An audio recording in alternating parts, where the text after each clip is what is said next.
and 228 combined is set to 5 picocurie per liter. But, you know, this is almost a derivative of the actual EPA standard. So the actual EPA standard states that the limit of radiation dosage of 4 milligrams per year from co-occurring radionuclides, you could deduce 5 picocurie levels from this standard. But you could only make that deduction if the only things you were exposed to are these two guys. All right? But if you are near other radionuclides, all right, they're co-occurring, your dosage could exceed above 4 milligrams. All right? And so in Europe, they do a lot more studies than we do. This 4 milligram is a standard here. It's actually per kilogram. I think we have a definition here. A rem is a joule of ionizing radiation. Radiation and energy is measured in joules. People who may have studied physics, joules is a unit of energy. So this radiation is per kilogram, per 100, divided by 100. I don't know why they divided by 100. Somebody figured this out. It was a German scientist. So I don't know why, but it's per kilogram of tissue, right? So if you drink radioactive material and they happen to like, that particular radionuclide happens to like your liver, we're talking about kilogram weight of your liver. So radionuclides could essentially cause cancer, but they could cause certain kinds of cancer. Or they could actually facilitate. If you are already prone to certain genetic cancers, they could facilitate that, right?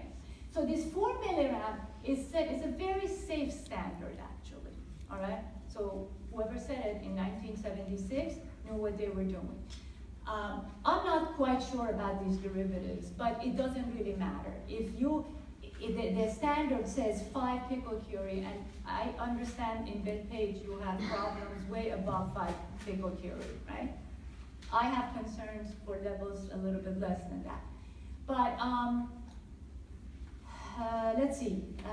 So why is it, what does this 4 milligram mean? When we talk about increased risk of cancer, it's not that everyone who has that much exposure gets cancer. That is not, I'm not here to scare you because that's not what happens. Okay, my dad got cancer, I don't have cancer, my mother doesn't have cancer. And we were exposed to the same amount, right? We lived in the same place, in Bethpage, right the backyard of Grumman. EPA estimates 1 case of cancer for every 1 million people within a 4 milligram limit. So if you're a milligram exposure, if your exposure is more than that, you have more increased risk. That's what it really means, all right? Can we go to the next?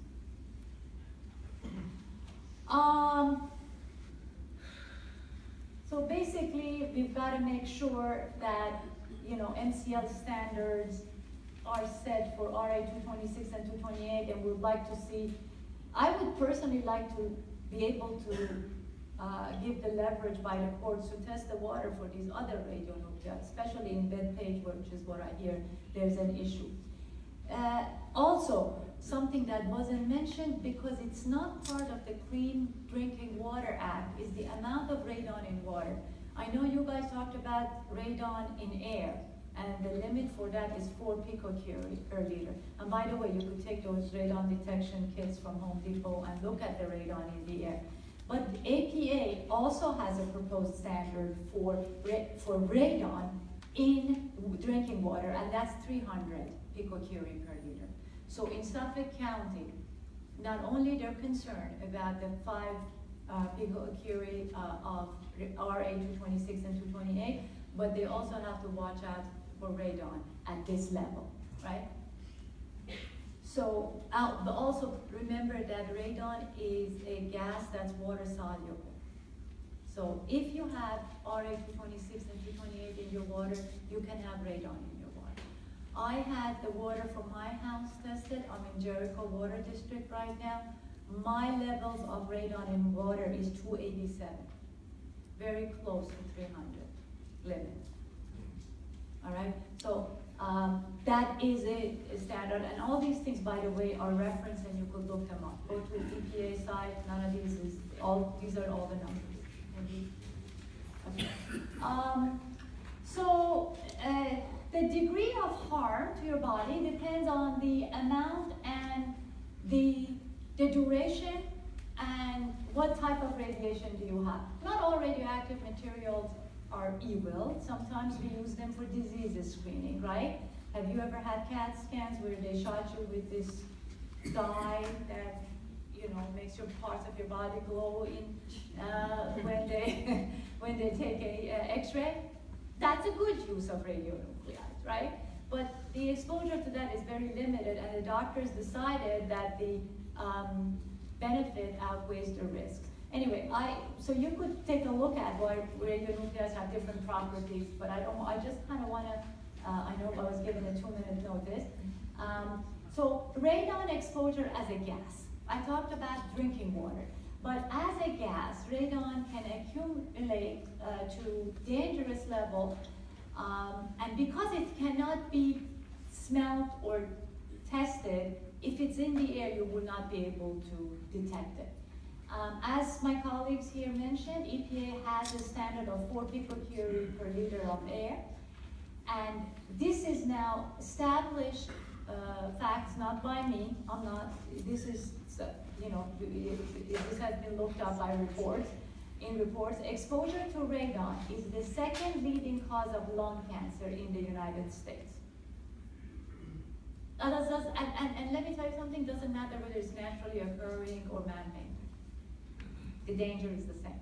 The mitigation needs to be done by somebody at both levels, whatever, irrespective of the reason. EPA suggests that if 1,000 non-smokers were exposed to radon at 4 picocurie per level, about 7 of them could get lung cancer. And I think on Long Island, because of the, and I think Nick's presentation, this was very important, I hope you were paying attention, and this is why there's a difference between naturally occurring and not naturally occurring. According to the structure, the rock structure on Long Island, they expect for the levels to be below 2 picocurie. So if it's in the air, if you live in a house that's more than 4 picocurie, something else is at work. And what can you do for yourself? All right? So you can have, there's a Radon kit, and there's ETR laboratory that you could send your radon for $20, $25 or $20. You could test your water. They send you a little tube, you put the water from tap water. It's best to test it from where the water enters your house, because once you turn a faucet on, it aerates, you know, the radon gas can escape. But you could find out your levels and see if you're close to 300, which I bet you will be in Bethpage. That is not, usually not a good sign. If radon levels are elevated in the air, more than 4 picocurie, that's also, and you just basically put fans and, you know, to make sure that it moves through the air through the house. It's actually pretty easy to medicate radon in the air. For drinking water, what can you do? You could use a 7-stage zero filter to remove the solids. Then you could consider boiling the water or mixing it to get rid of the radon. Problem is, if you use this kind of a filter, you better change it much more frequently than is recommended. Because if you've got radionuclides, if those solids that are being filtered are radionuclide, after a while your filter starts acting as the source. So if you spend $7,000, get a reverse osmosis filter, and you live near the Bethpage-Plume, your filter could cause more damage after a little while, right? That's just true with radionuclides, not other elements. It costs about $500 and up to get the entire water tested for all other radionuclides. That I would not suggest. I hope we can get a court order and do it for the town, or, you know. You could drink bottled water, but make sure you test it, send it out for testing before you drink it, because I don't know which brand and I don't know where the bottled water gets, you know, where do they put the water in. But you know, one way, again, boil the water to get rid of the radon, use zero filter, or drink distilled water. ShopRite sells distilled water for 89 cents a gallon. You're pretty safe with distilled water. This is what you could do until we figure out what to do as part of the bigger picture. Okay? Thank you for listening to me.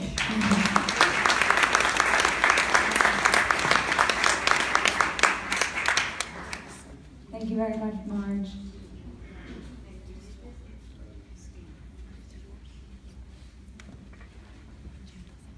All right, so our last presentation for the night will be given by Jim Radon. Jim is an environmental attorney. He has over 30 years of experience with subsurface contamination on Long Island.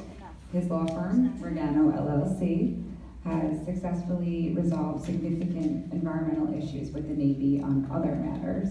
Tonight, Jim will be discussing the government's plans regarding the Plume investigation and the containment plan that Supervisor Saladino mentioned earlier. And he'll be giving a little bit more detail on the Long Island Pure Water lawsuit against the DEC and the Navy. So thank you very much, Jim. Thank you, Elise. So thank you all so much for spending your evening here tonight, learning a little bit about the Plume. So I'm going to be addressing what the government's work is, really two things that they're doing and the third initiative that they have underway. But first, the real reason we're here tonight is that one map that's up there that shows groundwater exceedances for radioactive elements that only exist downstream of the Navy Bethpage facility in Bethpage. It doesn't exist north, it doesn't exist east, it doesn't exist west, it only exists to the south, which is the direction of the groundwater flow. That map just speaks volumes. There's no question there's radioactivity in the groundwater, and our map, which we've distributed, and you could all take home a copy, shows that it's flowing with the groundwater. I mean, it is just so compelling. And that is really why we're here. Also, because the Bethpage School District had the good sense to test radon in their schools, 3 schools within the Plume, that is south of the Navy Grumman facilities, have elevated, for Long Island, elevated radon levels in the school, and something to be concerned about. And the school district is addressing it. They're actually acting very responsibly, and good for the school district. But because of the school district's efforts, we know there's elevated levels of radon. Radon is, as Marge explained, a decay product of the materials in the groundwater in the Plume. It migrates upwards and it becomes present in the indoor air. So let me talk a little bit about what the government is doing to try and clean up the Plume. So first, the Plume, you saw a picture of it. You all have one, or you bring one home with you. The Plume is now 4 miles long, 2 miles wide, and about 700 feet deep. And these aren't just minor levels in the Plume, they're very, very, very high levels. And what is the government doing about addressing this 4 mile long Plume? Well, the first thing they're doing is just letting it go. The New York State DEC and the Navy, who thinks they have independent authority and don't have to listen to anybody but themselves, have just allowed this Plume to migrate. They could have stopped it 30 years ago at the boundary to the Navy Grumman facility, but instead, the remedial plan was simply to allow the Plume go. And it's just been running. Now it's 4 miles long, and if it's allowed to continue, it will continue all the way. It's now at the southern state, beyond the southern state into Massapequa, and all the way to Great South Bay. A little bit about plans. Really, we could thank now Supervisor Saladino, then Assemblyman Saladino, for a plan to perhaps stop it at the southern state. I don't think that's going to help. Well, it won't help Bethpage. More about that in a moment. But first, what are the 2 things that the government is doing? Hotspot treatment. So the Plume, 4 miles long, 2 miles wide, 700 feet deep, very high levels, well over 1,000. The chemicals in the Plume, there's something called volatile organic chemicals. Those of us in the business think of them or call them chlorinated solvents. Many of them are suspect carcinogens. So these plumes exist. These chemicals exist throughout the Plume, all 4 miles, all 2 miles wide, all 700 feet deep. So what's the government doing? Hotspot treatment. And the hotspot treatment is anything at excess of 1,000 parts per billion. To put that in context, the acceptable level is 5. So the hotspot treatment, the idea is, well, we'll clean it up over 1,000. What about everything between 1,000 and 5? It's not being cleaned up. It's a lot of material. Well, right now it's 4 miles by 2 miles by 700 feet deep. A couple of spots, it's well over 1,000, like really well over 1,000. So those hot spots will be tested. But everything under 1,000, well, what's the idea? Well, we'll just leave it there forever. So how long will it stay there? From our perspective as human beings, eternity, and maybe beyond. But there's no plans to clean it up. And these are the known contaminants that have been known for, well, going on 30 years. And that's the government's plan.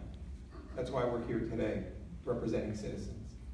That's what the hotspot treatment is about. And if you go to Navy meetings, you'll hear all about their great hotspot treatments. 2 locations, maybe it's going on 4, but it's not going to remediate the plume. And they don't tell you, oh yeah, we'll clean up over 1,000, and everything under 1,000, even though the standard is 5, everything under 1,000, we're going to leave there until the end of time. That's their plan. Sorry. Second, really they're doing 2 things. One is the hotspot treatment, second is wellhead treatment. So this plume flows into many, well, it either flows currently into public supply wells, and it will flow into many more as it progresses south. It's allowed to progress south. So what do you do about that? It enters water supply wells at elevated levels. Well, the answer is, and this is a well by DEC, a well-regarded solution. That is, we will put treatment systems on the supply wells for the known contaminants. So the Navy and the DEC plan calls for wellhead treatment, that is treatment systems at the supply wells to remove the known contaminants. And these treatment systems really work quite effectively. And so these are wells that are impacted by the plume. They're supply wells where we get our water from. There is about 5 wells, I believe, that are currently impacted or about to be impacted. And they have wellhead treatment. The wellhead treatment costs about roughly $10 million, give or take a few million, depending on the volume, the size of the supply well, but about $10 million per supply well. So we have 5 wells about covered by this right now. $50 million have been spent. More wells that are potentially going to be impacted in the future. So who pays those costs? Well, so far, I'll give the Navy some credit. They've paid that 50 or so million, and not all of that money is in yet. But it's only after very lengthy and substantial negotiations. I mean, it's like, and whose money is it? It's our money. Yeah. It's not the Navy's money, it belongs to the taxpayers, but it's just a terrible undertaking, the way they negotiate. And it just takes forever to get the money out of them, and ultimately they will resolve the issue, but it just takes a lot of effort by a lot of different people, including some politicians that have become interested in trying to help out to get this money out of the Navy. But as I said, it only treats for known contaminants. Can't treat for known contaminants. You can't address something that you don't know about. And that raises a question, especially about what our lawsuit is about, radioactivity, because it has not been adequately investigated. More on that in a moment. Finally, the state DEC really, and I'm not just saying this, really thanks to Supervisor Saladino. Supervisor Saladino was previously Assemblyman Saladino. He introduced a bill, it was passed, signed by the governor in 2014, and it has resulted in this plan. Sorry to tell you, I'm sorry, Supervisor Saladino, I think he left. But in any event, it won't help Bethpage or Farmingdale where the plume exists. It will essentially stop the plume from migrating. Essentially what it will do is help the people of Massapequa, all for helping the people of Massapequa, of course. But it's a containment system that will include at least 14 wells located around the perimeter, mainly in the vicinity of the southern state, to prevent the plume from migrating further south. Because if the plume is allowed to migrate, it'll migrate well into Massapequa, all the way to Great South Bend. But the idea is put these wells in, pump out the groundwater, it essentially becomes a hydraulic barrier, and it's essentially a dam to block the plume. It's estimated to cost $150 million, at least that's what the governor said in the press conference he did in December. I can virtually guarantee it will be 2, 3, 4 times that cost. At least, wait for the headlines in 10 years or so. if it's constructed. But it can be constructed. It's technologically a doable thing, but it will be very expensive. A problem with it is something to be designed and addressed, is my last bullet there. 19 million gallons of water is pumped out of the ground. There's an enormous amount of groundwater underneath us, and that has to be placed someplace. The two ideas: send it out to Great South Bay or pump it back up to the north. There's been talk about sending it to the vicinity of Bethpage Park or somewhere in that vicinity to recharge the groundwater. But that plan has not been developed. Lots and lots of design and engineering work and lots of decisions to be made on this plan. So we found out, my firm found out through a small group of Bethpage citizens, that there's radioactivity in the groundwater. Well, when they first told me about it, I thought, nah, they're kind of cuckoo, they can't be. Nobody's worried about radiation in the groundwater. DEC never raises it, the Navy never raises it, certainly Grumman doesn't raise it. Well, I remember the night I reviewed the data about a year ago, I almost fell off my chair. There was radiation in the groundwater. Those dots we showed you on the map, the exceedances of the groundwater standard, flowing south from the Navy Grumman facility. Well, we sued the Navy in January of 2018. In April of 2018, the Navy announced plans to conduct a groundwater investigation, but really very, very significant deficiencies with their plan. First, they're not sampling near buildings on the Navy Grumman site, 600 acres, where radioactive material was suspect of being used. It doesn't involve soil or soil vapor sampling, only groundwater. It's customary today, standard. Everybody that does subsurface investigation samples groundwater, soil, and soil vapor. All the time, every time. It's always those three things. Well, they're only sampling for groundwater, not for soil or soil vapor. Ridiculous oversight. They're only sampling for 109 acres of the 600-acre Navy Grumman facility. Why? I don't know. They're from the Navy. They can do what they want, or so they say. And most discouragingly, they hired Tetra Tech to do this work. Tetra Tech was recently found to have deliberately falsified radiological samples at the Navy site in California. This is by the Nuclear Regulatory Commission. I'm not making this up. It's not just some newspaper report. The Nuclear Regulatory Commission found that they falsified the data. There's currently a petition before the NRC to have Tetra Tech's license revoked, but this is the same firm that the Navy has hired to do this study, this inadequate study, and it just defies logic. At least the next slide. So what about radon? You've heard a lot of talk about radon. Well, we know there's radium in the groundwater. You've seen the dots on the map. It is there, there's no question.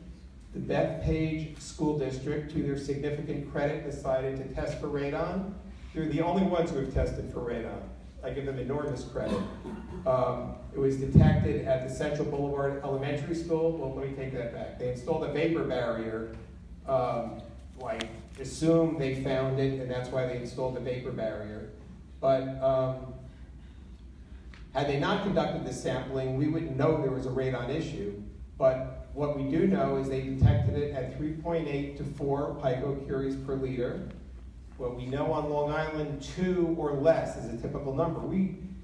Other parts of the country have a serious radon problem. It's naturally occurring, and it has to be addressed. God bless Long Island. We don't have a radon problem here on Long Island. We don't have naturally occurring bedrock. When you drive around upstate, you see rocks all over the place, and these big rock formations. You never see that on Long Island. That's essentially where radon comes from. But the school district found it at 3.8 to 4. Well, you could say, and this is what the DEC said. We brought that to DEC. We brought this to DEC's attention. They had the data.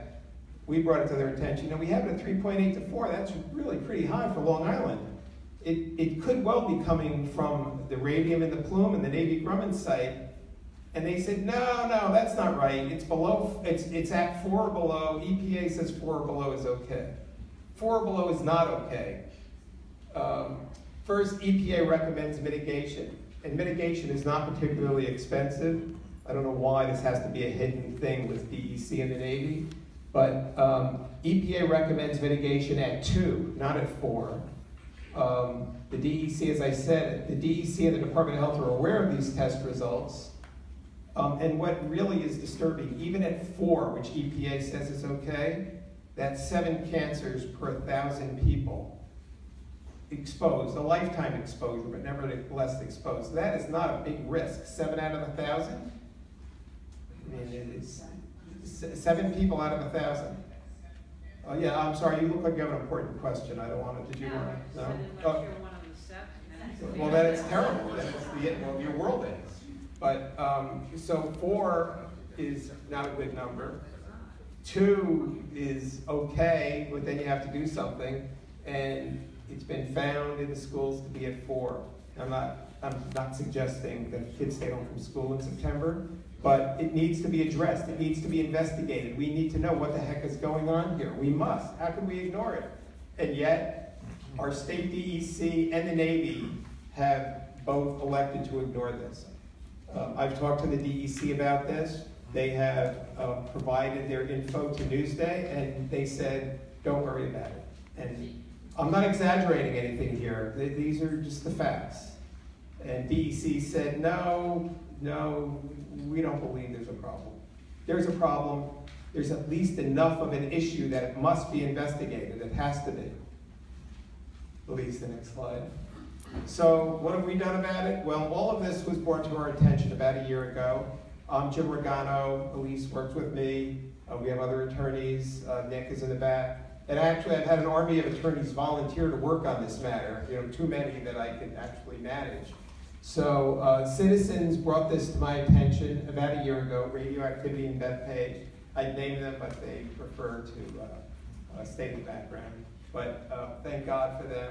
As I mentioned before, I didn't believe it when they first brought it to my attention. I thought, there's not an issue. I've never heard about this. The DEC doesn't bring it up. The Navy certainly doesn't bring it up. Can't be an issue. They would be addressing it. Well, they gave me the data of the citizens, which they were able to get through Freedom of Information requests. I read the data, and as I said before, I almost fell off my chair.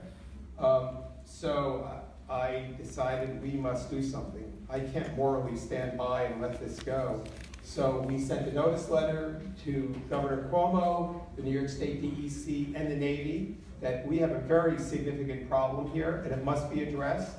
Well, the DEC, to their credit, at least got on the phone with me and tried to talk me down. I refused. The Navy didn't bother. They just ignored it completely. Unbelievable. I didn't get a phone call, nothing. I had to wait 4 months to start the lawsuit after the notice letter. So February of 2018, we started a lawsuit against the state of New York and the United States of America. Because I had the privilege to go to law school, I have a license and I'm able to sue these characters, which always amazes me that, I'm still a high school kid. Well, I'm not, obviously, but that I'm able to sue the United States of America and the state of New York. So we sued them both under federal environmental laws, and we're seeking to demonstrate the DEC's and the Navy's failures to properly investigate the radioactivity, which is in essence what we want. We want a proper investigation of the radioactivity. As importantly, we don't want them doing it. They have demonstrated their failures. You see the picture of our 4-mile plume. Who allowed that? The DEC and the Navy. Our lawsuit emphasizes decades of governmental delay and inadequate action. And significantly, we are seeking authorizations for the citizens with our experts.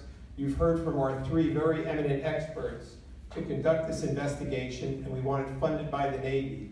But we, on behalf of the citizens, want to do the work, and we have the experts that can do it. Our experts are as good as or better than any experts that the government can hire to perform these investigations.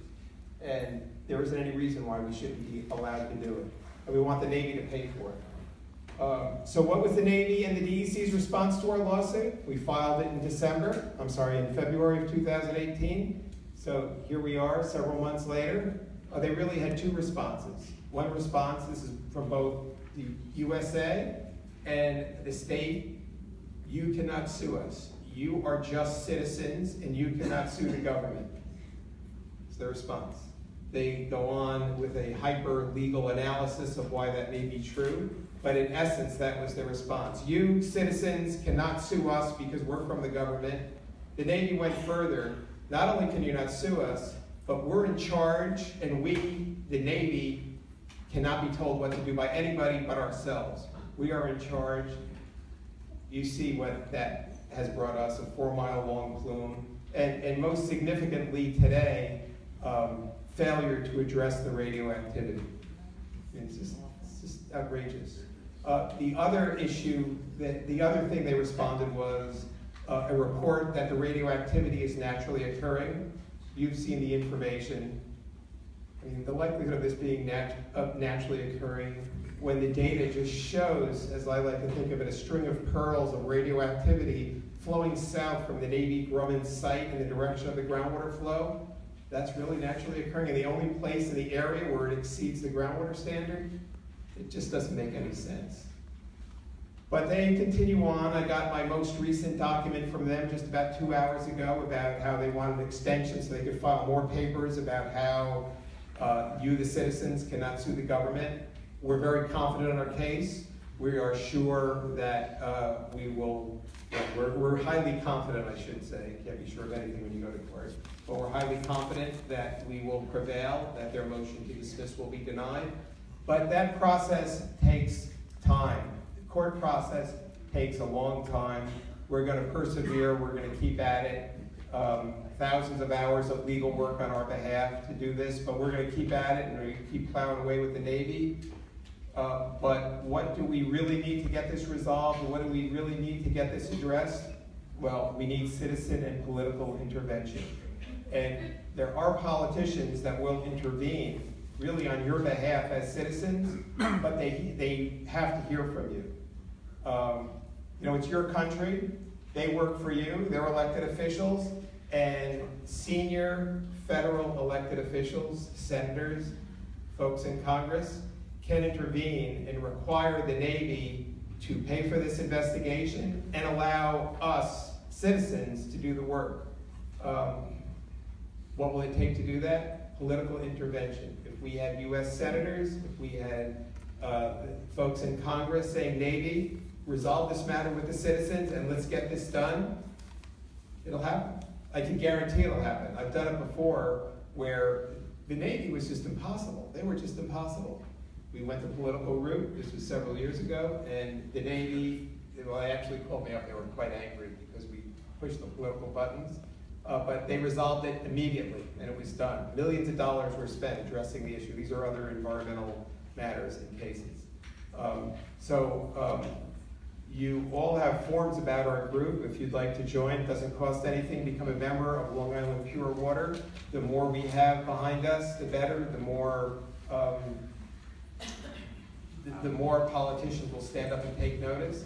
We could get this matter resolved in a matter of weeks if we had political support.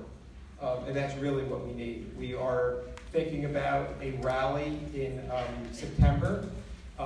All of you, most of you, RSVP'd by email, so we have your email addresses, so please stay tuned. We're thinking of a public rally, maybe on a Saturday afternoon in September. I probably shouldn't say this. My colleague suggested, well, maybe you saw the rally in London with the Trump balloon and all the... Let's get a balloon of some of these politicians. And, it got really good press. I don't know if we'll go quite that far, but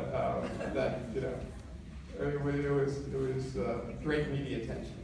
In any event, please stay tuned and look out for your emails about this rally that we're hoping will come up in the early fall. So thank you very much for listening. Appreciate it.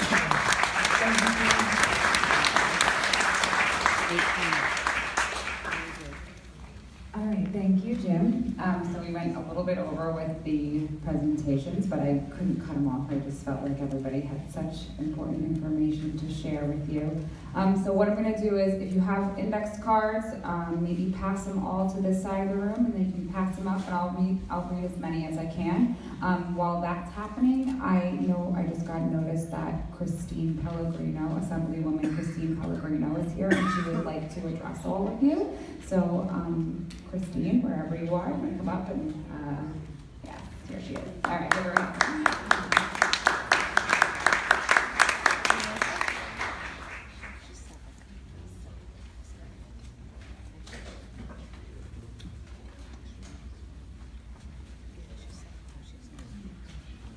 Hi, everybody. Thank you so much for spending a Tuesday afternoon talking about one of the least savory topics